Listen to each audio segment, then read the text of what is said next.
제사장이 드리는 제사, 그것이 그 속죄제와 번제가 있다고 했습니다. 그리고 또 백성 드리는 제사는 속죄제, 번제, 그리고 화목제가 있다고 그랬습니다. 이제 오늘 말씀은 제사장의 그 취임식에 드려지는 그 번제에 대한 그런 말씀이라고 할 수 있겠습니다. 여기 12절부터 시작되는 이 말씀을 보면 제물에 대한 어떤 구분을 하게 되는데 13절 말씀에 보면 제물 중 각, 또 머리, 그러니까 이것들을 가져와서 제단 위에 불사른다는 거예요. 이 각이라든가 머리라든가 하는 이 부분들은 뾰족하게 이제 튀어나온 그런 부분들입니다. 그러니까 그런 부분들을 제단 위에서 완전히 태운다. 그러면 그것은 무엇을 의미하겠습니까? 마이크를 다 켜시고 얘기를 할까요? 마이크를 다 켜시고. 그건 무엇을 의미하겠어요? 튀어나온 부분을 그 뾰족하게 나온 부분 이렇게 그 불른다.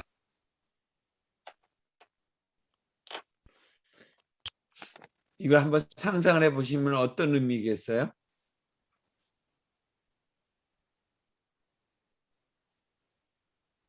우리가 모났다고 그러잖아요. 뭐 이런 얘기를 할 때 그 모났다는 얘기가 주로 무슨 얘기예요? 그 얘기가. 순종하지 않. 네. 또 뭐 어떻게 보면 자기 잘 제하고 있다. 또 내지는 교만하다. 뭐 그런 얘기 들을 때 그런 얘기 하잖아요. 그러니까 이런 것처럼 각과 머리를 먼저 태웠다고 하는 얘기는 제사장이라고 하는 존재는 우리가 영적인 제사장이라고 그랬어요. 제사장은 교만한 부분, 튀어나온 부분 이런 성품들이 없어야 된다. 이런 얘기예요. 우리 진정한 그리스도인이다. 참된 영적인 제사장의 역할을 한다 하는 그것은 그런 의미에서 그러니까 자기 자신을 드러내고 그것에 대해서 자기의 어떤 것들을 과시하고 이런 것들을 하나님께 다 불살라 태워야 되는 그런 것들은 다 그런 성품과 그런 그 어떤 그 모습들은 다 태워서 불살라 버려야 된다. 그런 얘기입니다. 그래서 교만의 머리를 태우고 뾰족하게 튀어나온 그런 그 각을 태우고 이런 의미로 지금 이제 제물을 그렇게 불살랐다 하는 거죠. 그리고 드리는 방법은 속죄제 후에 번제를 드렸습니다. 그러니까 번제라고 하는 것은 대속을 위해서 드리는 제사. 그런 면에서 속죄제와 같은 의미예요. 그러니까 짐승의 각을 두고 또 그것들을 모두 이렇게 다 불살라 보낸다. 그런데 속죄제가 다른 점이 있다고 할 것 같으면 여러 번 지금 반복되는 얘기입니다. 그것은 동물의 기름이나 내장들을 번제단에서 태운다는 거예요. 그리고 그 살과 가죽은 진가에서 태운다는 거예요. 그러니까 이게 조금 다른 부분입니다. 번제는 동물을 죽인 다음에 각을 떠서 모두 남김없이 태운다는 거고 이것은 또 번제를 드리고 나면 동물 하나도 남김없이 다 소멸되는데 여기서 좀 속죄제와 다른 의미는 바로 그런 의미. 그러니까 왜 이런 이제 말씀을 드리는가 하면 사람들이 예수님을 만났다고 그러고 내가 예수를 믿는다고 그러고 교회를 다닌다고 이렇게 얘기하는데 삶에서 정말 자기 자신의 어떤 그런 모난 성품과 그런 그 좀 안 좋은 그런 성격들과 이런 것들이 정말 달라졌는가? 예수 믿는다고 하면서 별로 달라진 기질이 그러니까 기질 자체가 그대로 유지되고 있다고 할 것 같으면 삶의 변화가 없다고 할 것 같으면 마치 예배를 드리는 순간은 정말 하나님이 나와 함께 하시는 것 같고 나에게 정말 은혜 베푸시는 것 같은데 결국 내가 삶의 어떤 문제를 만나게 되면 그 삶의 문제 앞에서 결국 내 원래 모습대로 돌아가는 내 성질을 그대로 다 부리는 거죠. 그러니까 나를 죽이고 그러니까 나를 정말 나의 모난 성품을 태우고 그리고 나의 어떤 그런 거듭난 모습으로 주님 앞에 서는 모습이 아니고 나의 옛 성품이 그대로 다 부활되는 거예요. 그래서 결국 여기 번제를 드린다, 속죄제를 드린다. 이 그런 의미는 자신의 과거의 어떤 문제들 또 그리고 죄의 문제들 이런 것만은 태우는 것이 아니라 자기 인생 전부를 하나님께 드릴 수 있어야 된다는 거예요. 번제라는 의미는 전부를 다 드린다는 거예요. 속죄는 그 부분은 이게 따로따로 떨어뜨리는 것이지만 번제는 전부를 다 드리는 거예요.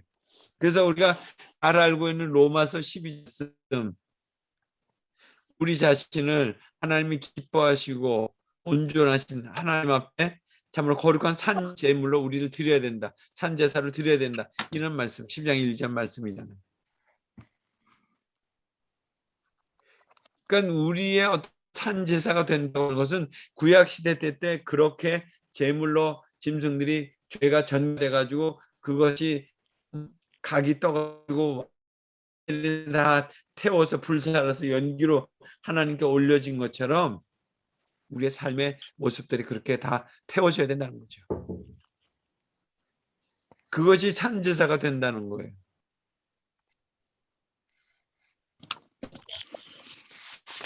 그리고 여기에 보면 그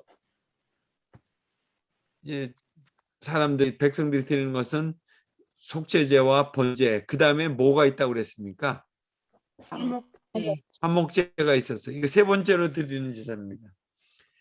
그러니까 하나님 앞에서 죄를 용서받고 하나님 앞에서 번제는 온전한 헌신을 드린 다음에 그 다음에 모든 공동체가 함께 모여서 축제를 하는 거예요. 그래서 이 화목제는 어떻게 했습니까? 늘 제사를 드리고 나면 같이 나눠 먹지 음식을 나눠 먹었잖아요. 예. 그러니까 예배를 한 후에 결국 예배 드린 감격과 그 은혜와 그 충만한 그런 그 사랑을 가지고 이웃에게로 나가서 그들을 붙잡아주고 세워주고 기도해주고 하는 것 그것이 바로 예배 정신 속에 있는 거죠. 화목제 속에. 그러니까 우리가 감당해야 될 것은 자연스럽게 그거예요. 우리 안에서 하나님께로부터 받은 그 은혜를 이 세상으로 흘려보내는 거.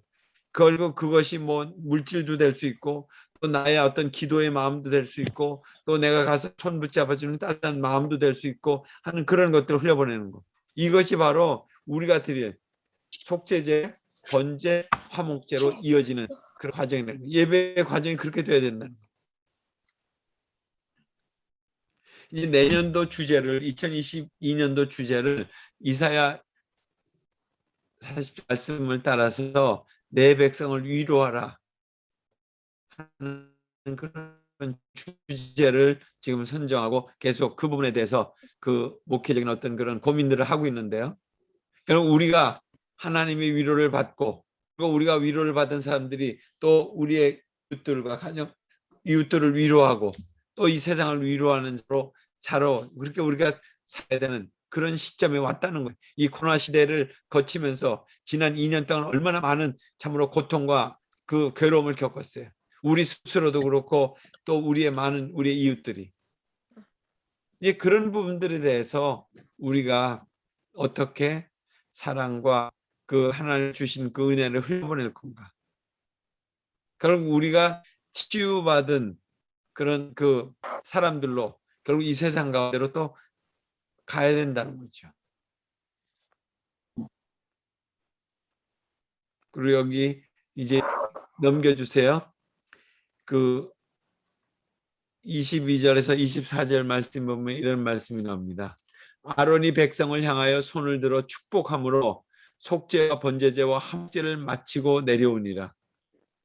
그러니까 그들의 예배가 그랬다는 거예요. 그리고 모세와 아론이 회막에 들어갔다가 나와서 백성에게 축복하며 여호와의 영광이 온 백성에 나타나며 불이 여호와 앞에서 나와 제단 위에 번제물과 기름을 사른지라. 온 백성이 이를 보고 소리 지르며 엎드렸더라.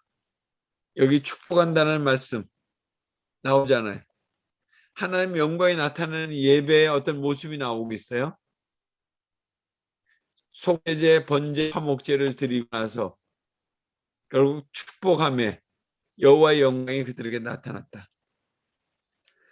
그러니까 결국 예배의 어떤 그런 중요한 그런 이후의 삶은 그 이후의 어떤 모습들은 다른 사람들을 축복해 주는 거예요. 다른 사람들을 축복해 주는 거. 내가 하나님의 은혜를 받았으면 그 은혜 받은 것을 가지고 다른 사람들을 축복해 주는 거예요. 사랑하고 축복합니다. 그들을. 그러니까 우리를 주님의 자녀 부르신 것, 그거 왜 부르신 거죠? 예? 하나님을 찬양케 하기 위해서. 또요. 또 영어로. 아까 예? 말씀한 다 맞는 말씀이에요. 다 말씀하세요. 하나님 앞에 예배하기 위해서. 예배하기 위해서. 예. 근데 제가 원하는 답은 아직 안 내 나왔는데, 이웃을 사랑하라. 네, 이웃을 사랑하기 위해서. 예. 내가 지금 좀 전에 말씀드렸잖아요. 서로 축복해줘. 예, 예, 예. 축복해 주고. 아브라함도 하나님 부르셨을 때 너는 복의 근원이 될지니라. 너는 복의 근원이 될지나 그랬잖아요. 그러니까 우리를 주님의 자녀로 부르신 것은 복이 되게 하시려고, 우리를 통해서 복의 통로가 되게 하시려고, 복의 근원이 되게 하시려고 우리를 부르셨다는 거예요. 성도는 뭐예요? 그러니까는 성도 자신을 인해서 다른 사람들이 복을 받는 그런 사람이 되는 거예요. 이를테면 장사가 좀 잘 안 되는 그 가게가 있었는데 믿는 사람이 거기 가서 이렇게 뭐 물건을 사러 갔는데 결국 그분을 통해서 그 집주인이 그러는 거예요. 당신이 와가지고 우리 집에 그 다음에 손님들이 많이 왔다고 그런 얘기를 하는 것처럼 그러니까 그 사람을 통해서 뭔가 유익한 게 흘러왔다는 거죠. 그러니까 복의 근원이 됐다 그런 얘기예요. 예수님도 제자들을 파송하시면서 어떻게 했어요? 뭐라고 그러셨잖아요. 복에 관련돼서 어느 집에 들어가든지 그 집에 가서 어떻게 하라고 그랬어요? 복을 빌어주라. 네, 하라. 복을 줘라. 평을. 그렇죠. 그 집이 만약 복을 받을 수 없으면 그 복은 너희로 돌아올 거라고 그렇게 말씀하셨잖아요. 바로 이런 부분들을 우리 정말 영적인 제사장으로서 어떤 그런 긍지와 그런 어떤 분명한 어떤 정체성을 가지고 있습니다. 아, 나는 복의 근원이 되는 사람이구나. 그런 존재구나. 하나님이 그래서 나를 영적인 제사장으로 이렇게 부르셨고 타셨구나. 나를 통해서 이 세상에 참으로 귀한 것들을 흘려보내시려고 하는 거구나. 그리고 여기 23절에 보면 다시 장막 안으로 그들이 들어갔다고 그래요. 모세와 아론이 다시 들어갔어요. 장막 안으로. 그러니까 제사장의 취임이 끝나고 제사가 끝나고 모세와 아론이 성막에 들어갔어요. 성막에 들어간 이유는 몰라요? 백성에게 축복하기 위해서. 지금 백성들한테 축복하기 전에 지금 성막에 들어간 거예요. 성막에 들어간 이유 하기 위해서. 하나님과 뭐요? 하나님을 만나기 위해서. 예, 예. 하나님과 만나고 하나님과 대화하기 위해서 들어간 거예요. 그리고 다시 나와서 그 말씀해 보면 다시 나와서 들어갔다가 나와서 백성에게 축복하며 또 백성을 위해서 축복하는 거예요. 그렇게 되니까 여호와의 영광이 또한 온 백성에게 나타났다고 그랬습니다. 그러니까 이제 이 예배 제사를 통해서 하나님의 그 역사와 그 은혜가 이렇게 막 순환되고 있는 것을 보게 됐죠.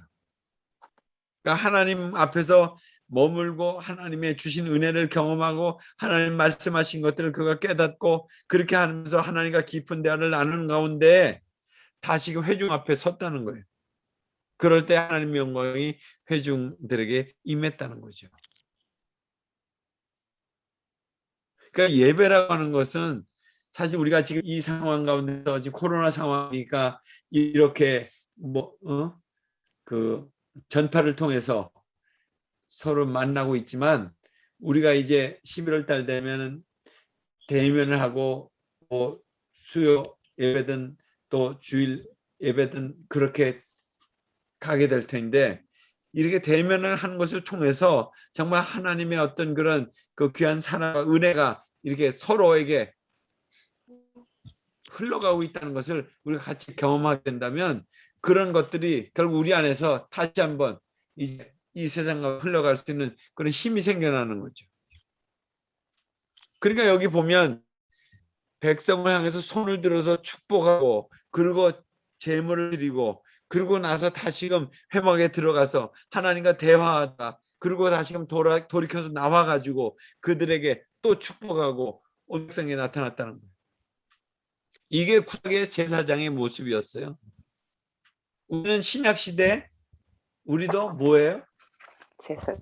제사장이잖아요. 그 원리는 똑같다는 거예요. 예수님이 12제자를 세우시고 자기와 함께 있게 하신 후에 그들로 하여금 파송하셨어요. 전도하게 하셨어요. 그런데 전도하는 일 전에 주님과 함께하는 일이 먼저였다는 거예요. 이건 뭐예요? 사역을 하기 전에 주님의 일을 한다고 하기 전에 먼저 주님과의 관계가 더 깊은 관계로 이렇게 맺어져야 된다는 거예요. 주의 그 은총 가운데 깊이 우리가 잠겨야 된다는 거죠. 그런 다음에 주님이 주신 그 은혜와 그런 그 지혜와 그런 능력으로 그것들을 감당하게 될 때 우리가 그것들을 온전히 감당할 수 있다는 거예요. 그래서 그들이 장막에서 들어갔다가 나와서 백성들을 축복하고 그리고 어떤 일이 일어났으면 마지막 말씀에 보면 하나님의 임재 앞에 불이 떨어져서 제단 위의 모든 제물들을 다 불살랐다고 그랬잖아요. 결국 하나님의 받으시는 제사라고 하는 것을 확증시켜 준 거잖아요. 불이 딱 와가 임해가지고 다 태워버렸으니까. 그러니까 하나님은 지금도 예배하는 자들에게 불같은 뜨거움과 능력으로 역사하시는 분이세요. 그것을 우리가 사모해야 됩니다. 우리가 예배드릴 때 하나님 오늘 말씀을 통해서 찬양을 통해서 오늘 또 드려진 기도를 통해서 우리에게 불같이 임하여 주셔서 그 은혜와 그 능력을 경험할 수 있게 하여 주시옵소서. 우리가 예배를 드리면서 정말 내 가슴이 뜨거워져 받는가? 정말 말씀을 읽는 가운데 정말 내가 전율이 느껴졌는가? 야, 정말 말씀은 살아있구나. 정말 말씀은 정말 내 안에 약동하는 것이구나. 그리고 또 기도하는 중에 정말 내가 정말 그런 뜨거운 눈물을 흘려보았는가? 그러니까 우리가 예배 드릴 때마다 그렇게 그런 은혜를 사모해야 돼요. 그런 예배 은혜를 우리에게 주시옵소서. 정말 내 안에 그런 정말 그 주님의 불 같은 은혜를 주시옵소서. 그리고 그 말씀 속에서 정말 내 심령에 새로운 깨달음과 은혜가 있게 해주시옵소서. 우리가 그렇게 구해야 되는 거예요. 우리에게 간절함이 좀 필요합니다.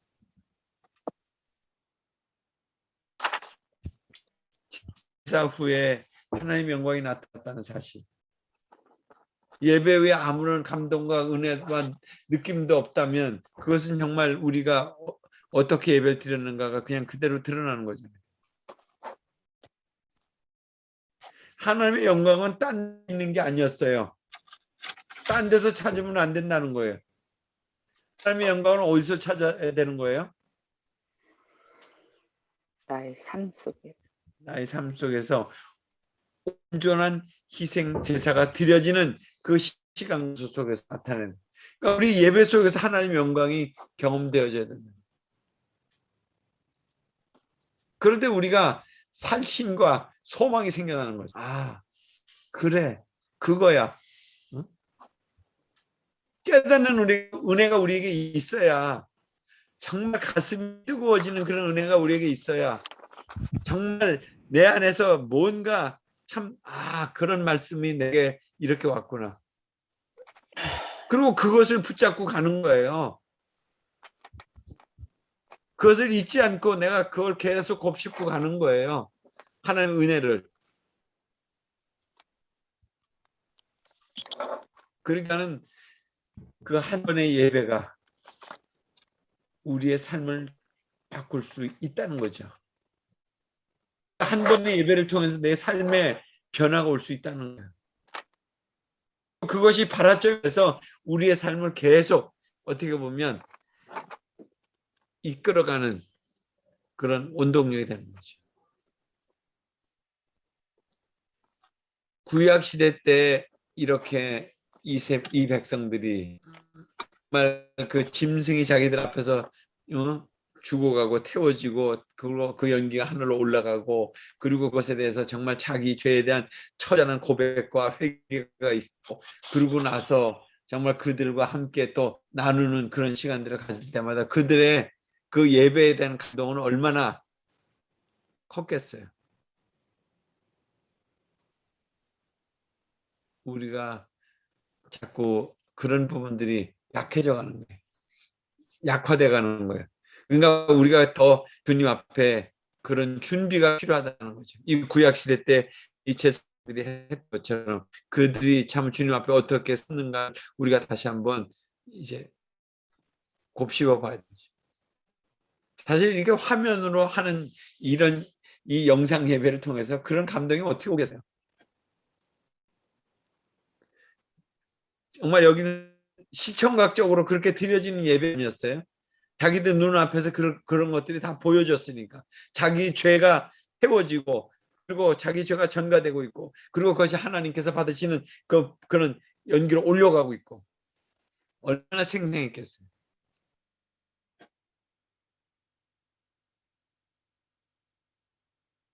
그러니까 우리가 이런 예배자로서 우리가 다시 한번 거듭나기를 정말 우리 안에 하나님의 영광이 나타나기를 그렇게 우리가 다시 한번 사모하는 예배자가 되시기를 간절히 바랍니다.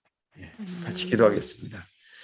하나님 아버지, 오늘도 주님의 말씀으로 우리를 깨우실 때 정말 그들이 드렸던 속죄제와 번제, 화목제 정말 그들 앞에 감동과 은혜가 있었는지를 저희가 다시 한번 그려봅니다.